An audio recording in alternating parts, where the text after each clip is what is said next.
While many players can't agree on the balanced state of the game, there is one thing that unites both survivor and killer mains. The artists of Dead by Daylight are amazing at their job, especially when creating disturbing cosmetics for their characters. Let's take a look at my personal pick of some of the creepiest cosmetics, whether it is because of the visuals or the story behind them.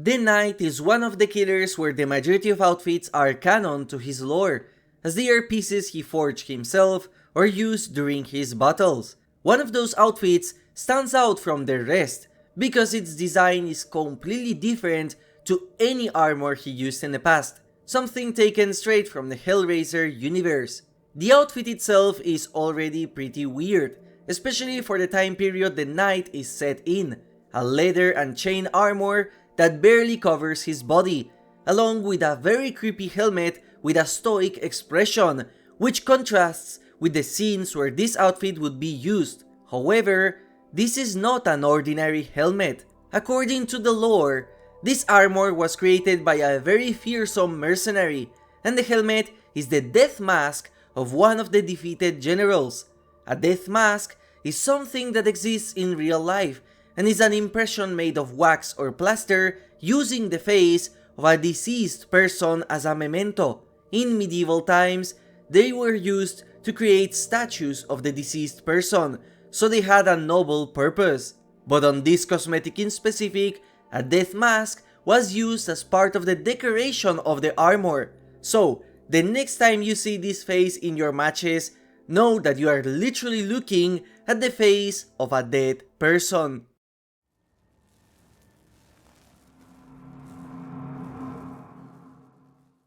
The Doctor is no stranger to performing experiments on himself, most of them being absolutely repulsive, even more when you know he's doing it with a smile and while laughing.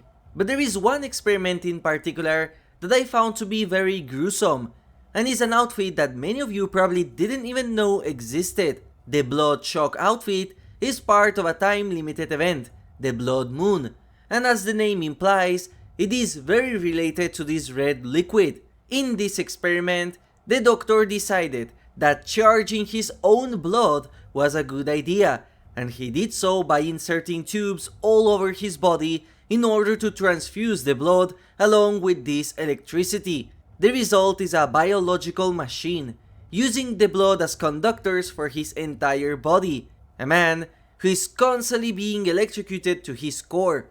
What makes this outfit so impactful in my opinion is how loud it is, because it is one of the rare cosmetics that has constant electricity sounds in game.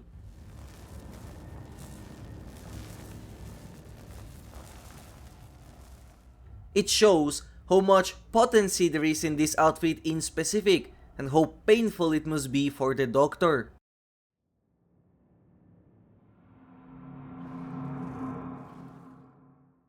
In my past videos, I mentioned how the entity has a specific affinity for some killers, and you can see this in their visual design or backstory. Killers that are perfectly fine, like Trickster, Ghostface, or Dracula, did not need any convincing to get them to work. Then others like the Trapper, the Hag, or the Spirit are kept in these states in order for them to do their bidding or to manipulate them. And then there is the third category, killers that the entity is actively making fun of. And I talked about this regarding the Blight, the Oni, and the Wraith in my past creepy facts theory videos.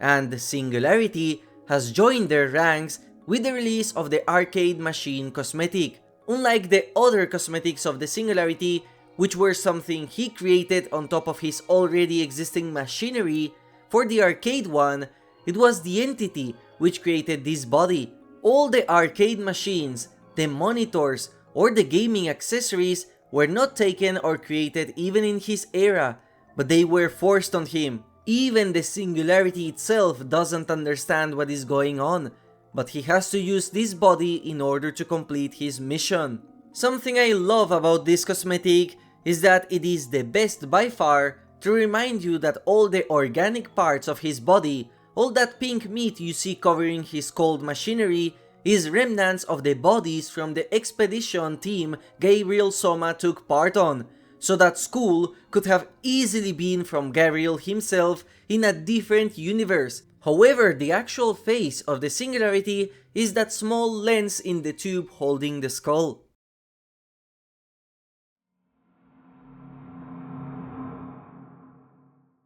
One thing I absolutely love about the Legion is how the majority of cosmetics are very cute or edgy, with almost none of them being creepy or disturbing. But then, they got what is by far the worst blighted cosmetic, something taken straight from a wish of the monkey's paw asking for all Legion members in one match. The effect of the putrid serum made them more united than their friend bracelets could. All 4 members started fusing together into the body of Frank, the leader of the group. Behind his head, we have Susie, still smiling like she does by default, and on his abs, we have both the love of his life as well as Joey, arms protruding from everywhere in an attempt to escape. The worst part is that we know these heads were conscious of the entire process, knowing what fate lied ahead. According to the description of the knife of this cosmetic, called the Separation Knife, we know that Joey tried to escape by cutting himself out of this body. However, once he lost control of the arm holding the knife, there was nothing he could do. If you know the original name of this knife before the devs officially changed it for the live release, you know how sad this cosmetic truly is.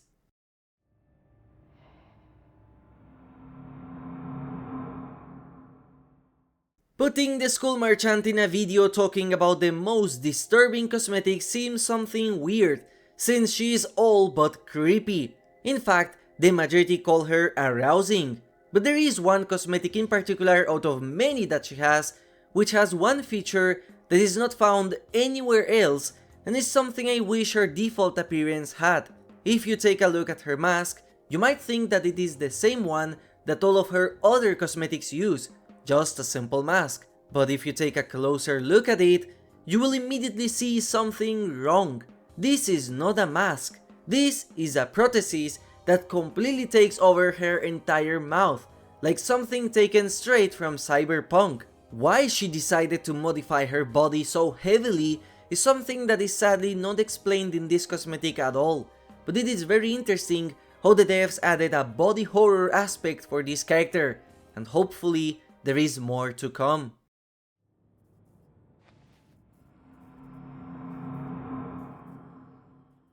Fans of this channel know that when Glitchtrap was announced for the game, I was very surprised, and one of the reasons why is because this character should not even exist in the first place, because this is not the purple guy we all know and love. Glitchtrap is, for starters, not alive. He is a virus found in the Help Wanted VR games, a malicious code with the objective of manipulating the players that take part of this experience.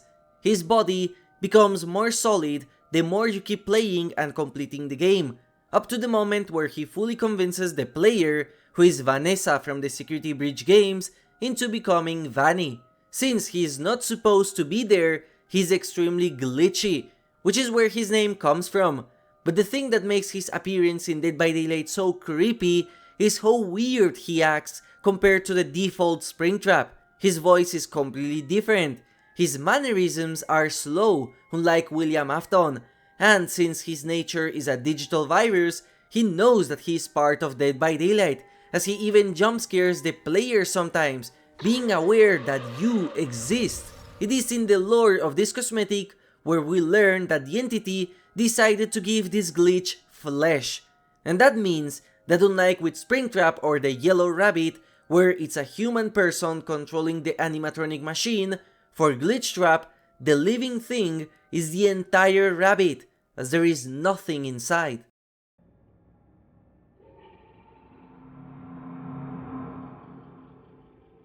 All of the cosmetics of Pyramid Head were designed exclusively for this game, each of them showing a different type of punishment: burning, flaying, corrupting, and the newest cosmetic, which shows an infestation of bugs completely taking over the body of the killer. What is really cool about this cosmetic is how much it takes inspiration from the Silent Hill games. If you take a closer look at the bugs that this body gives life to, you can see two of them. One are the iconic moths, part of the moth puzzle from Silent Hill 2, the game Pyramid Head comes from. And on the top of the pyramid, we have another really cool bug, an enemy from the Silent Hill games, the creepers. Those annoying bugs you could find in the streets of Silent Hill. Of course, they are significantly smaller, possibly hinting at the fact that they are still freshly hatched from the eggs. I love how creepy this cosmetic is, and how messed up it is compared to other cosmetics from the Chrysalis collection, coming close to the ones from the Deathslinger and the Doctor.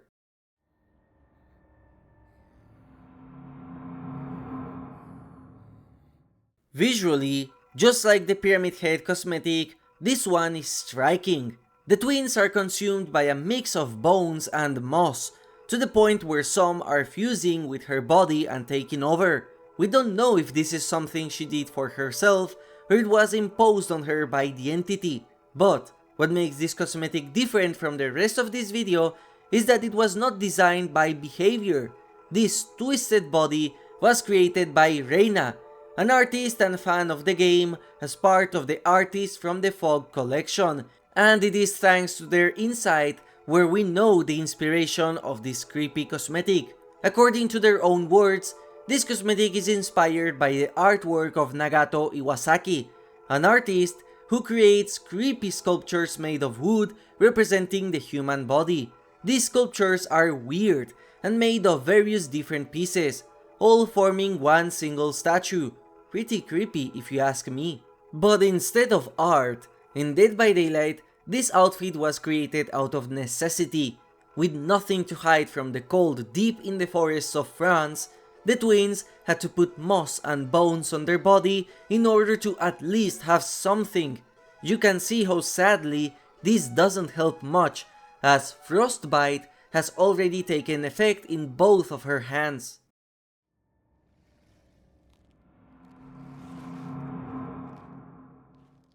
When people talk about the Dredge and the Unknown, the majority of their lore and cosmetics happen close to present times. For example, the Dredge was summoned in the Garden of Joy, an experiment done by Otto Stamper thanks to the very bad emotions that were felt in that island. And for the Unknown, we know that Olivia was researching this phenomenon somewhere in modern times, and many of the cosmetics have victims from the present.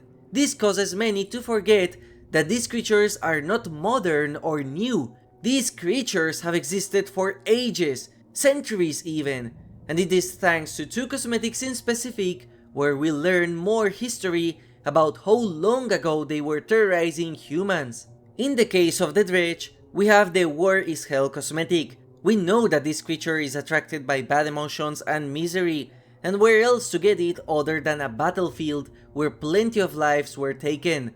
This is where the Dredge consumed the leftovers of war, bodies and bones of the poor soldiers, pieces of equipment and armor, and this is a representation of the trauma of war way back during the Roman era, as we can see by the centurion helmet that the Dredge wears. And for the Unknown, we have the Bonfire Fair cosmetic.